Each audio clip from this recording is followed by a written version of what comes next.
everyone, welcome to Pharma is here. I post videos on pharmacy related subjects, explain both in Hindi and English in a very simple and easy way. If you find my video useful for your studies, don't forget to like and share my video and subscribe to my channel.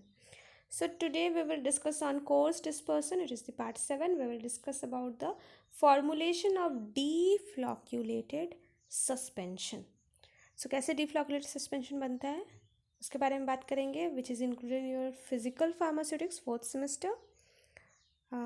So anyways, starting with the various formulation methods of basically the common suspension formulation method.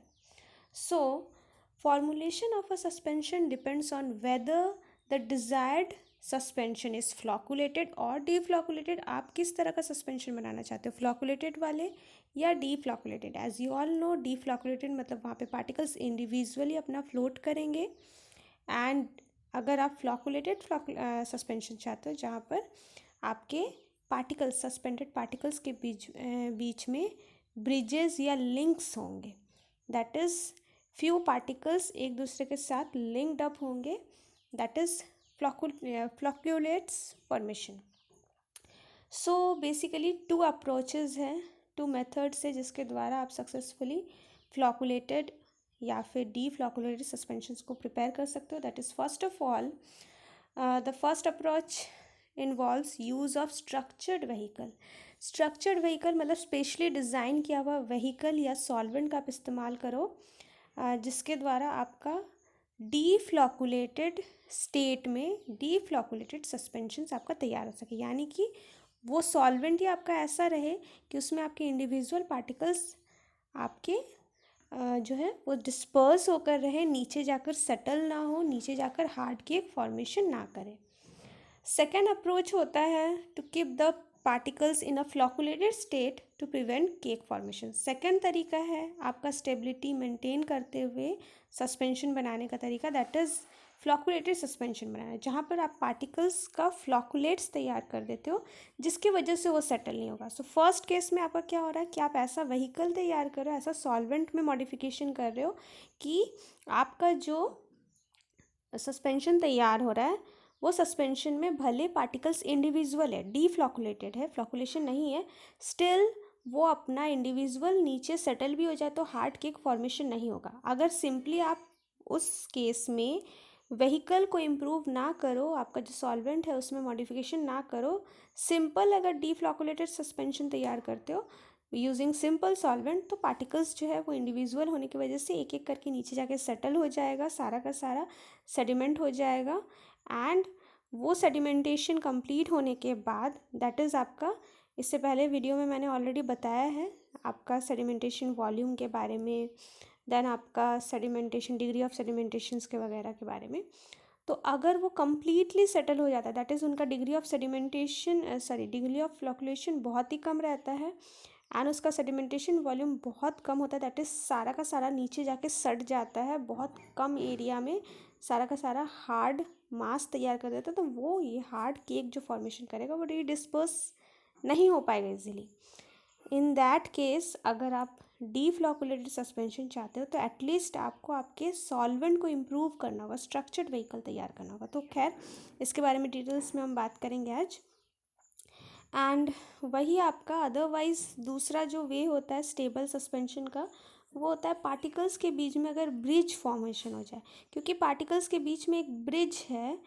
सो दस क्या होगा, वो bridges आपका अगर particle settle भी होता है तो उसके हेड पोर्शन से या उसके टेल पोर्शन से वो नीचे की तरफ जाएगा, यानी कि उसका कुछ पोर्शन हमेशा टॉप की तरफ फ्लोट करता ही रहेगा. चेन लाइक स्ट्रक्चर की वजह से वो हमेशा फ्लोटिंग नेचर में रहेगा, वो सारा का सारा इंडिविजुअली एग्रीगेट होकर कभी भी हार्ड केक फॉर्मेशन या हार्ड मास नीचे तैयार नहीं करेगा. दैट इज़ सारा का सारा एक साथ एग्रीगेशन नहीं होगा, वो अपना चेन लाइक स्ट्रक्चर को मेंटेन रखेगा या ब्रिजेस को मेंटेन रखेगा.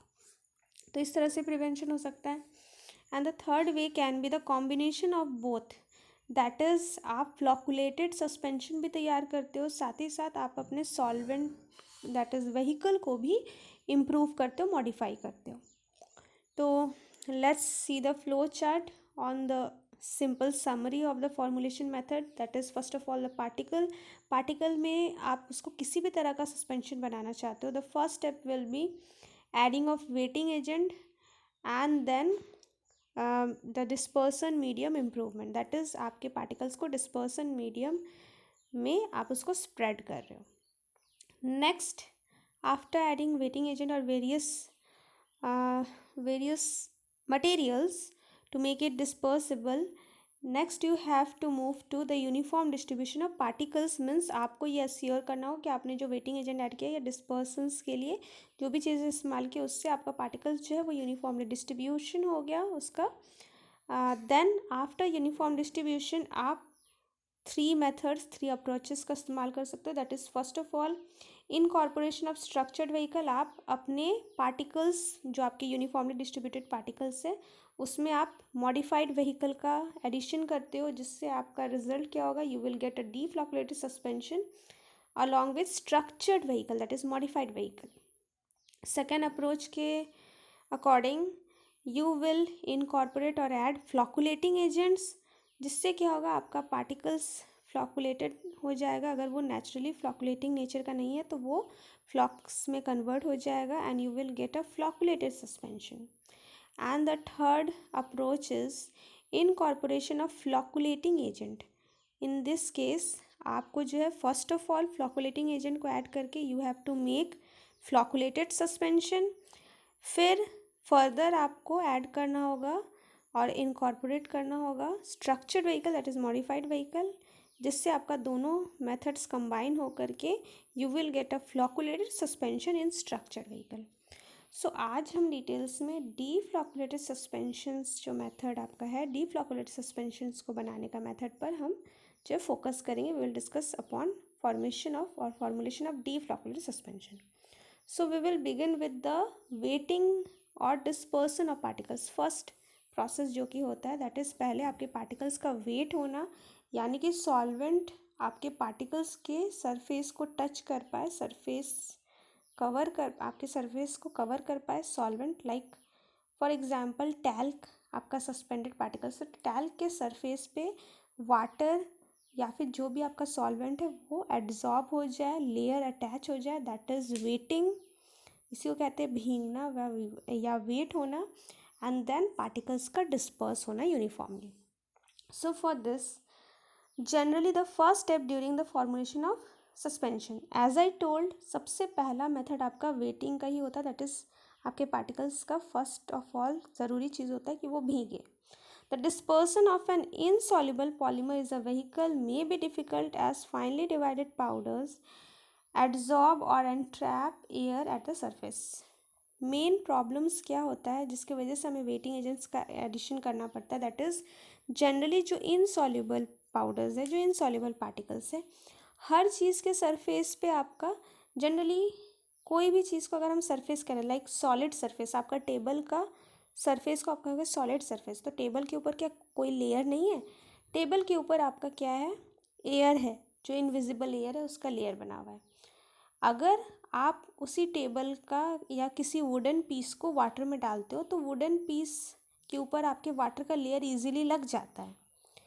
आपके वाटर में आप जैसे टेबल्स को डालते हो, टेबल या कोई वुडन लकड़ी के टुकड़े को देखते हो, वाटर जो है वो वाटर में डिज़ोल्व नहीं होता है, इट डजंट गेट डिज़ोल्व, आपका लकड़ी डिज़ोल्व नहीं होगा, but you can see that water जो है वो उसके लेयर को कवर कर रहा है, उसके वाटर से वो भीग जा रहा है, सो वो नेचुरली अपना वेट हो जाता है। But there are few particles जो कि वेट नहीं होते, बिल्कुल टच में ही नहीं रहते हैं। सो इन दैट केस जो आपका सॉल्वेंट को अपने से टच भी ना होने दे, in that case wetting agent add करना पड़ता है। बिकॉज वाई, क्योंकि अगर उसके ऊपर कुछ भी टच नहीं हो रहा है, इट मीन्स वहाँ पर एयर मौजूद है। तो अगर आप कोई ऐसा एजेंट ऐड कर सको जिससे क्या हो सके कि एयर का कांटेक्ट रिमूव हो आपके पार्टिकल के सरफेस से एंड उसके जगह उस पर आपका पानी या सॉल्वेंट लग जाए, that will make it wet, WET wet. So this is the main mechanism. So dispersion involves the intimate contact of the solid with the water, जो कि मैंने बताया कि डिस्पर्सन के लिए सबसे ज़्यादा ज़रूरी होता है कि आपका वाटर के साथ सॉलिड टच में आए, लाइक वुडन पार्टिकल्स, लकड़ी के पार्टिकल्स को अगर आप फाइनली लोगे वो आपका पार्टिकल्स जो है ईजिली वो स्प्रेड हो जाएगा, सस्पेंड हो जाएगा, बिकॉज कि जैसे कि मैंने बताया वुड ईजिली एब्जॉर्ब कर सकता है वाटर को अपने लेयर पे। सॉलिबिलिटी होना, एब्जॉर्प्शन होना, दोनों डिफरेंट टर्म है। एब्जॉर्ब हो जाएगा। वही अगर आप टैल्क को लो, कभी आपने देखा है टैल्क, या फिर आप जब होली में अबीर खेलते हो, व्हेन यू पुट दैट अबीर on the surface of water, वो आपका डिज़ोल्व नहीं होता है। वाई? बिकॉज उसके सरफेस पर एयर का लेयर रहता है। सो एयर के लेयर के वजह से वाटर टच नहीं हो पाता है। वैसे बहुत सारे उसके खुद के नेचर्स होते हैं पार्टिकल्स के। इन that case wetting agent add करने से वो वाटर को कांटेक्ट में लेकर आएगा आपके पार्टिकल के, जिससे वाटर के अंदर वो जाकर अपना डिस्पर्स हो पाएगा। So in that case, in scientific term, in the term of science, you can say you should decrease the contact angle. Contact angle जितना कम होगा उतना ही आपका पार्टिकल जो है उसके नज़दीक आएगा। कॉन्टैक्ट एंगल जितना रिड्यूस होता है मीन्स उतना वो क्लोजली अटैच होता है। आपका सॉलिड पार्टिकल सॉल्वेंट के साथ उतना ही अटैच होता है। So here is the contact angle example. Like किसी का अगर कॉन्टैक्ट एंगल 90 बनता है कोई पार्टिकल का with the solvent, contact angle अगर 90 होता है, इट मीन्स वो फ्लोटिंग नेचर का होगा, पानी के ऊपर फ्लोट करेगा। For example sulphur and charcoal generally float करते हैं। देन अगर कॉन्टैक्ट एंगल 0 होता है, then it will become completely wetted. For example zinc oxide के केसेस में वो अपना एब्जॉर्ब कर लेता है सॉल्वेंट को, वो अंदर डूब जाता है and then it gets spread easily. And जैसे कि मैंने एग्जांपल दिया वुड, लकड़ी का, लकड़ी के पाउडर्स का, वो भी आपका कॉन्टैक्ट एंगल 0 क्रिएट कर सकता है। इफ़ कॉन्टैक्ट एंगल इज़ 180, मतलब और भी ज़्यादा हुआ, हाईएस्ट आपका 180 तक अगर गया, इन दैट केस इनसिग्निफिकेंट वेटिंग, मतलब बिल्कुल भी वेट होने का कोई चांस ही नहीं, ज़रा सा भी वो वेट नहीं होगा।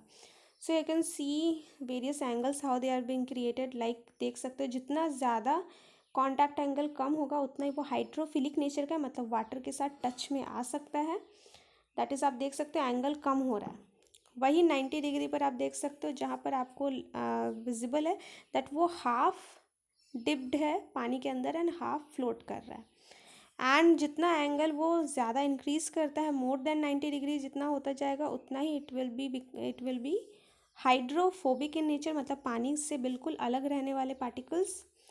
And where the contact angle is completely zero, it means आपका पार्टिकल्स पूरी तरह से डूब चुका है, पानी के अंदर है and it can get spreaded. वही आपका अगर कॉन्टैक्ट एंगल 180 डिग्री आता है, इट मीन्स कि आपका पार्टिकल बिल्कुल ही ऊपर है, ज़रा सा भी वो पानी के टच में नहीं जा रहा है। So you can get to know that contact, इससे आपको यही समझ में आना चाहिए दैट कॉन्टैक्ट एंगल जितना रिड्यूस होगा उतना ही आपका ज़्यादा बेटर वो आपका डिस्पर्स हो पाएगा। सो वेटिंग एजेंट्स आप ऐड करो, बिकॉज नेचुरली अगर आपका पार्टिकल्स वेट नहीं हो रहा है, in that case you have to improve the wetting property. So thus wetting agents such as polysorbate 80 or dioctyl sodium sulfosuccinate can help to reduce the interfacial tension between the solid particles and the vehicles. So in that case आप कह सकते हो कि interfacial layer जो है, interfacial tension जो है, उसको रिड्यूस करने के लिए वेटिंग एजेंट सेट किया था। जनरली जो आपका कॉन्टैक्ट एंगल है वो इंटरफेशियल टेंशन से ही जुड़ा हुआ है। जितना इंटरफेशियल टेंशन ज़्यादा होगा पार्टिकल्स में, उतना ही दोनों चीज़ अपना अलग भागेगा, पानी अलग रहेगा, आपका पार्टिकल्स अलग रहेगा। जितना दोनों के बीच इंटरफेशियल टेंशन रिड्यूस होगा उतना ही कॉन्टैक्ट एंगल भी रिड्यूस होता है। So contact angle shows the interfacial tension between the particles. जितना कॉन्टैक्ट एंगल ज़्यादा उतना इंटरफेशियल टेंशन भी इट मीन्स ज़्यादा है, जितना कॉन्टैक्ट एंगल कम उतना इंटरफेशियल टेंशन इट मीन्स कम है। सो कॉन्टैक्ट एंगल इम्प्रूव करने के लिए, रिड्यूस करने के लिए, you have to reduce the interfacial tension, जिसके लिए वेटिंग एजेंट्स आपका काम आता है।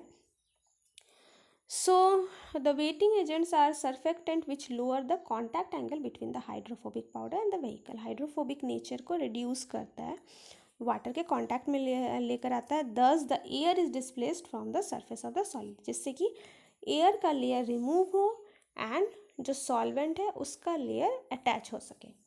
Other substances are also there जो कि आपका वेटिंग ऑफ इनसॉल्युबल पार्टिकल्स में हेल्प करता है, like alcohol, glycerin, propylene glycol etcetera. These hydrophilic substances flow into the void space between the particles, coat the particles and separate them, thus bringing about dispersion. So like alcohol, glycerin, propylene glycol, ये सब जो examples है, ये क्या करते हैं, इनका mechanisms होता है कि ये पार्टिकल्स के बीच में जो भी गैप्स है वेरियस, जैसे कि आप मान लीजिए टैल्क्स को पानी में डालते हो तो टैल्क के बीच में गैप्स तो होंगे ऑब्वियसली. आप अगर माइक्रोमेटिक्स स्टडी पढ़े हो, माइक्रोमेटिक्स का भी मैंने वीडियोस डाला हुआ है, तो वहाँ पे आप वेरियस पार्टिकल अरेंजमेंट्स को देखे होंगे, तो आपको ये ज़रूर पता चला होगा दैट पार्टिकल्स को आप कितना भी टाइटली अरेंज करो, पार्टिकल्स के बीच में थोड़ा बहुत गैप्स रहता है.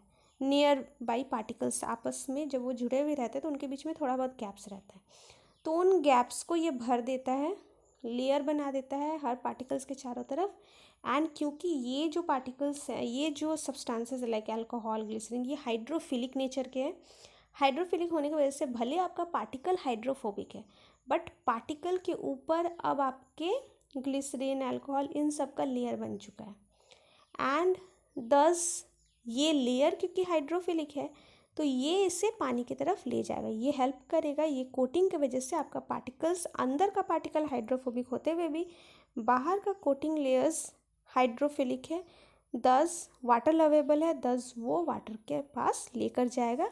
एंड इस तरह से इनडायरेक्ट वे में आपके पार्टिकल्स जो है वो आपके वाटर के पास चला जाएगा, क्योंकि आपका मेन पर्पस है कि वाटर में वो फ्लोट करना शुरू करे. सो यहाँ पर बस वही है कि आपके पार्टिकल्स जो है वो डायरेक्टली फ्लोट नहीं कर रहा है, पार्टिकल के ऊपर एक लेयर बना हुआ है, वो लेयर उन पार्टिकल्स को फ्लोट कराने में मदद कर रहा है. So this hydrophilic substances are the bridge between the insoluble और hydrophobic powder and the water, उन दोनों के बीच का ब्रिज है. सो एनीवेज नेक्स्ट आपका बात करेंगे कि स्ट्रक्चर्ड व्हीकल कैसे प्रिपेयर किए जाते हैं फॉर द प्रिपरेशन ऑफ और the formulation of deflocculated particles. But before that, today's IQ fact. So hereby I am presenting some late night food which you can take if you are craving for food at late night. Means रात को अगर आपको बहुत मन हो रहा हो कुछ खाने को, जनरली लेट नाइट में खाने से क्या होता है कि डाइजेशन प्रॉब्लम्स होते हैं, तो कुछ यहाँ पर आप देख सकते हो कुछ फूड्स की लिस्ट है which you can take at late night, such as hummus with whole grain crackers. Hummus are made from kabuli chana, so उसके साथ आप क्रैकर्स का इस्तेमाल कर सकते हो. ओट मील्स, ओट्स का आप इस्तेमाल कर सकते हो, खा सकते हो, you can take oats. Greek yogurt, not the dahi, you can take the Greek yogurt because दही से आपको ठंड लग सकती है रात में. Yogurts are probiotic type of a form of curd only, so that you can take for late night food or late night diet. Popcorns, otherwise roasted nuts, pumpkin seeds, peanut या almond butter you can take, and banana you can take. Raw vegetables like salads you can take. Low fat cottage cheese, otherwise eggs that are not fried eggs but the boiled or poached eggs. Next, the structured vehicle deflocculated suspension. So basically structured vehicles आपके क्या है, they are the aqueous dispersion of natural and synthetic gums. Means यहाँ पे basically क्या किया जाता है, structured vehicle क्योंकि आपको मॉडिफाई करना है. हाउ यू कैन मॉडिफाई, आपका कोई भी पार्टिकल्स जो है वो पानी में अगर आप डालते हो वो धीरे धीरे सेटल हो जाएगा. अगर आपका पानी का जो विस्कोसिटी, अगर आपका पानी किसी भी तरह से गाढ़ा हो जाए, इफ़ इट थिकन्स, अगर आपका जो सॉल्वेंट है वो गाढ़ा हो, तो गाढ़े चीज़ों में कोई भी चीज़ अगर गाढ़ा होता है तो उसमें आपका कभी भी किसी गाढ़े पानी मतलब सॉल्वेंट में आप एक डस्ट पार्टिकल को डालो, वो देर तक फ्लोट करेगा. वही एक हल्का लिक्विड है, उसमें आप पार्टिकल को डालो, इट विल सेटल इजीली. तो बस यही मैकेनिज्म का इस्तेमाल किया जाता है स्ट्रक्चर्ड व्हीकल को बनाने के लिए. That is first of all आपका यहाँ पर भी दो अप्रोचेज़ है. फर्स्ट है आपका नेचुरल या सिंथेटिक गम्स का इस्तेमाल करना. गम जनरली पानी में स्वेलेबल होते हैं. मोस्टली आपके जो वाटर सॉल्यूबल गम्स होते हैं उन्हें आपको लेना है, जो आपके वाटर में घुल जाएगा, स्वेल हो जाएगा आपके पानी में. एंड स्वेल होने से क्या होगा कि वो अपना वॉल्यूम बढ़ाएगा. दैट इज़ आप 10 gram for example natural gum like acacia आप ऐड करते हो, नेचुरल गम अकासिया को आप ऐड करते हो, वो आपका 10 ग्राम का है, बट वो पानी में जाकर स्वेल होगा, स्वेल होने से उसका वॉल्यूम बढ़ेगा. एंड दस वो ज़्यादा से ज़्यादा पानी को कंज्यूम कर लेगा, आपका पानी एब्जॉर्ब हो जाएगा उसके अंदर, गम्स के पार्टिकल्स के अंदर, एंड आपका जो गम है वो स्वेल होने की वजह से थिक सॉल्वेंट आपको नज़र आएगा, बिकॉज वहाँ पे सारे के सारे गम्स पानी को कंज्यूम कर लिए एंड पानी उसी की वजह से आपका जो सॉल्वेंट है वो आपको थिक नज़र आ रहा है, बिकॉज वो गमी सोल्यूशन बन चुका है। सो इन दैट गमी सोल्यूशन अगर आप कोई भी चीज़ डालते तो वो आपका फ्लोट करेगा इजीली एंड वो इजीली सेटल नहीं हो पाएगा। So when the gums are dispersed homogeneously in the aqueous medium, its viscosity increases. That is why also known as thickening agents. इस वजह से इन नेचुरल गम्स को थिकनिंग एजेंट्स भी कहा जाता है। This thickness of the continuous medium retards the settling of the individual particles, जो कि मैंने बताया इंडिविजुअल पार्टिकल्स को सेटल होने से रिटार्ड करेगा, रोकेगा। The structure of the vehicle ensures the particles to remain as deflocculated. इससे क्या होगा, इस तरह के स्ट्रक्चर्ड व्हीकल की वजह से, इस तरह का व्हीकल की वजह से पार्टिकल्स अपना इंडिविजुअल भी रहेगा, पार्टिकल्स एक दूसरे के नज़दीक भी नहीं आ पाएगा, क्योंकि जो जहाँ है वहीं रह जाएगा गम्स की वजह से, गमी नेचर की वजह से सॉल्वेंट का।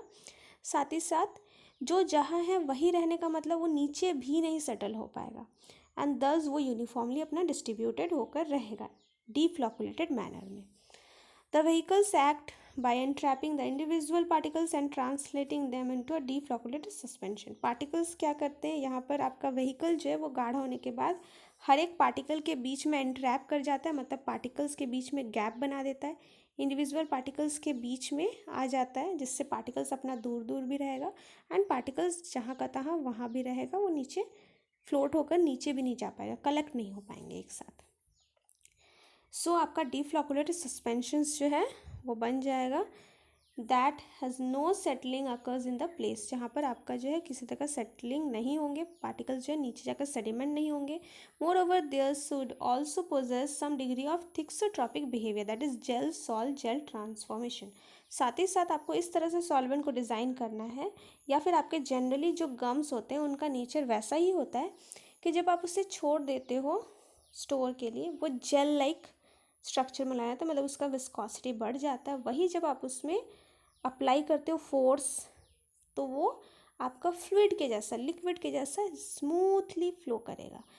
कभी आपने एलोवेरा जेल लिया, एलोवेरा जेल के आप ट्यूब में देखिएगा वो एकदम सॉलिड सॉलिडिफाई या सेमी सॉलिड की तरह वो सेट होकर रहता है, बट जब उससे आप हाथ में लेकर स्मूथली रब करते हो तो वो लगता है जैसे पानी है, बहुत ही स्मूथली आपका स्प्रेड हो जाता है। अगेन उससे आप यूं ही रख दो तो वो अगेन वो अपना एक स्ट्रक्चर मेंटेन करके रह जाएगा।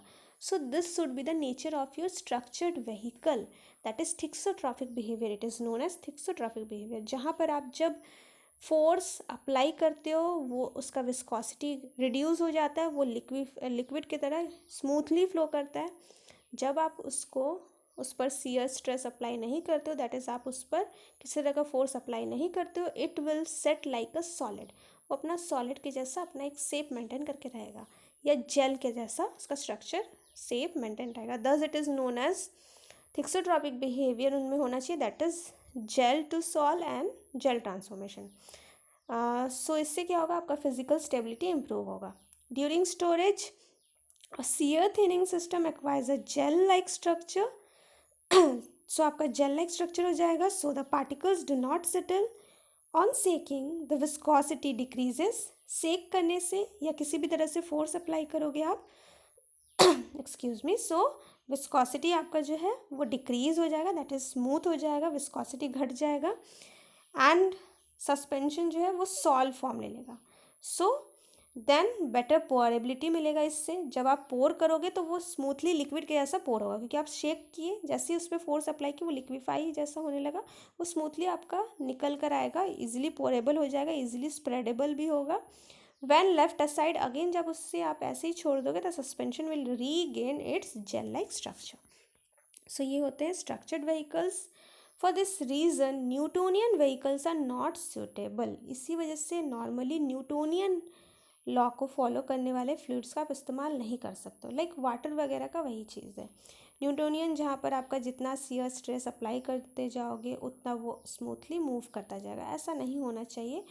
वो अपना मीन्स आपका वहाँ पर क्या होता है, वो always in a state of flow आपका रहता है, बट ऐसा यहाँ पर नहीं होना चाहिए।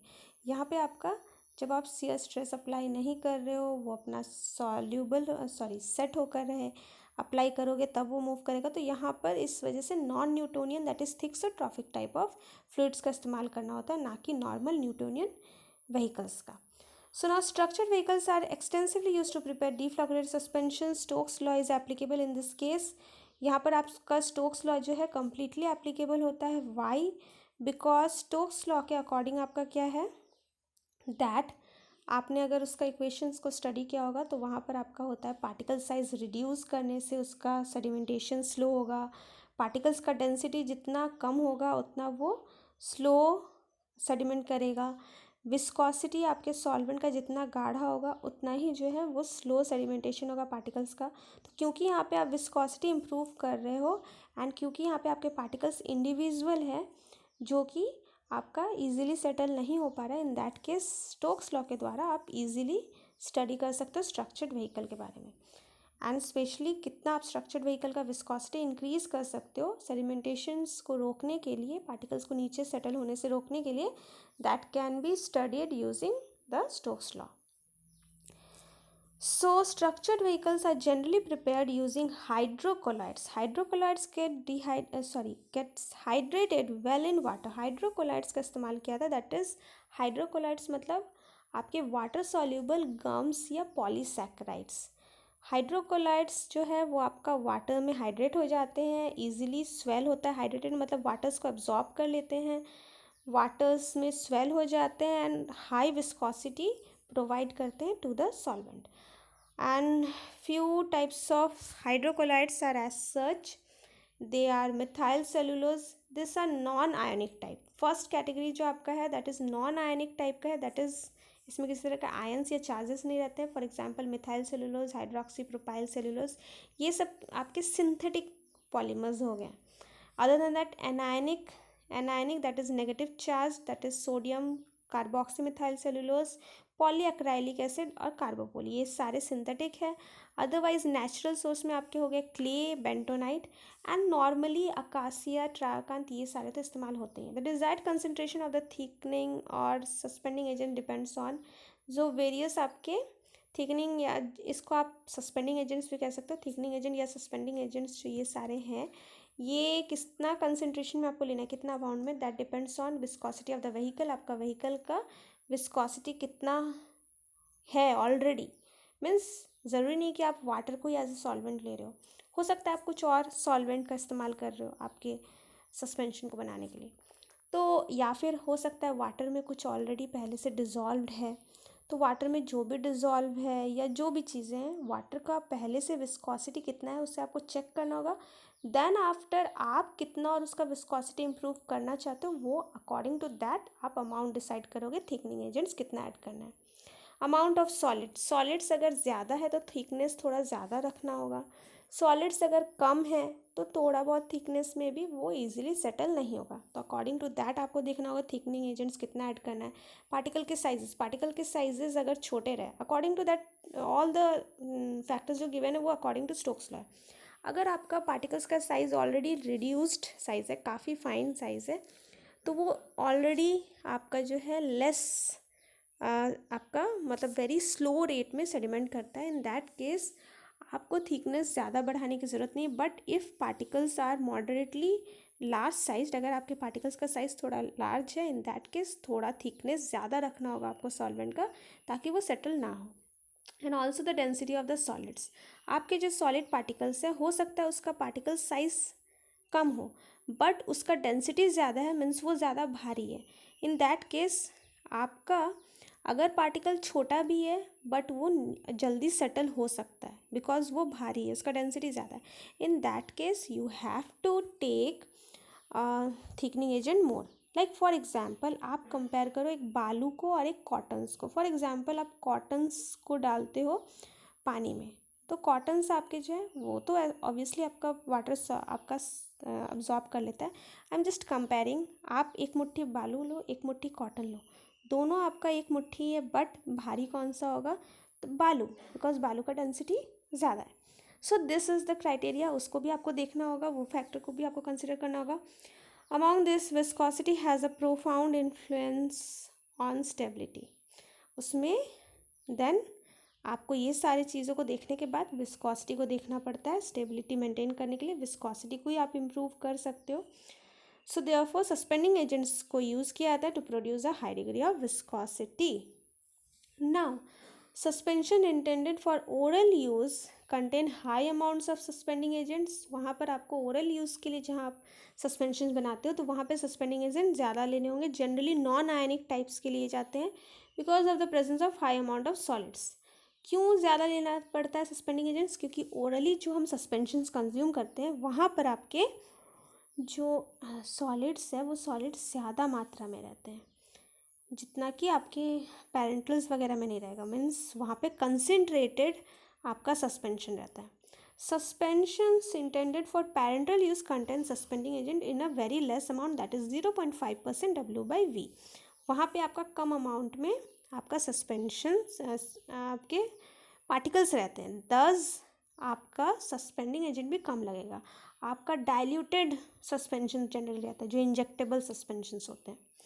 Now clay such as bentonite are effective in 2 to 5%। अगर आप क्ले को एज अ सस्पेंडिंग एजेंट लेते हो बाई चांस तो क्ले आपका थोड़ा अमाउंट में काम नहीं आएगा। कम से कम आपको 2 to 5% W/V कंसेंट्रेशन लेना होगा, तभी वो अपना इफेक्ट दिखा पाएगा एज थिकनिंग और suspending agent depending on the pH of the system and the ionic strength. उसके बाद इसमें आपको जो आपका सॉल्यूशन सिस्टम है उसका pH को भी देखना होगा, आयनिक स्ट्रेंथ वगैरह सारी चीज़ों को ध्यान में रख कर आपको जो है बेंटोनाइट का अमाउंट रखना होगा बिटवीन एटलीस्ट 2 to 5।